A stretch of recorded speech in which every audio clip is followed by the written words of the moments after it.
So by the way guys, this is my another account pero hindi ko siya masyadong ginagamit.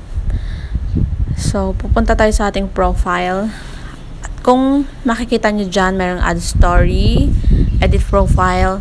Punta tayo dito sa tatlong tuldok na nasa gilid. Yan po yung pindutin nyo.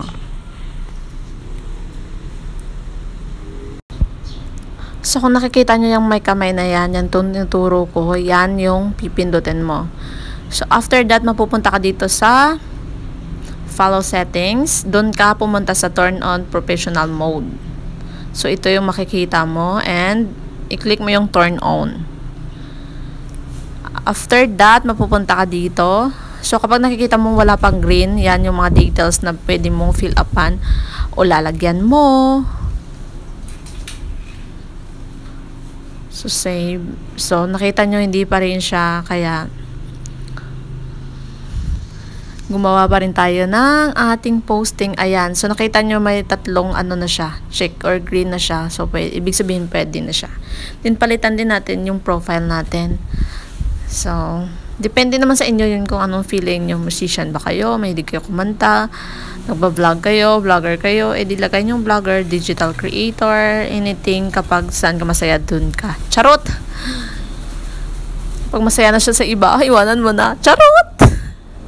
And then, yun lang yung gagawin mo. I-save mo lang. So, in an open relationship tayo dito. Siyempre, papalitan natin yan. Okay. So, pinalitan ko lang yan ng married. Charot lang, guys. Single pala. Because we're single. O, diba? Can you be my sidecar? Sidecar? Sidecar. My gosh, dami mo talagang alam siya.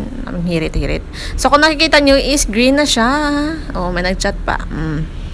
So, ayan na. Nakita mo na kung ilan yung followers mo. 751 followers and 29 yung pina-follow ko. Hindi ko rin alam kung sino yung pina-follow ko, guys. So, ganyan lang mag-turn on ng inyong professional mode. So, ayan. Makikita mo rin sa dashboard kung ano yung nangyayari sa yung video at maglagay lang tayo ng reels. So kapag nagre-reels ka, ito lang yung gawin mo. Maglagay ka din ng hashtag para mas makita nung mga viewers yung iyong video.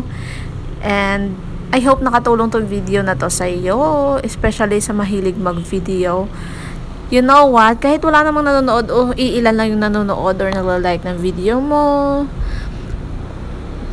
kung future references lang naman yung video mo, why not, diba? Kung saan ka masaya, dun ka.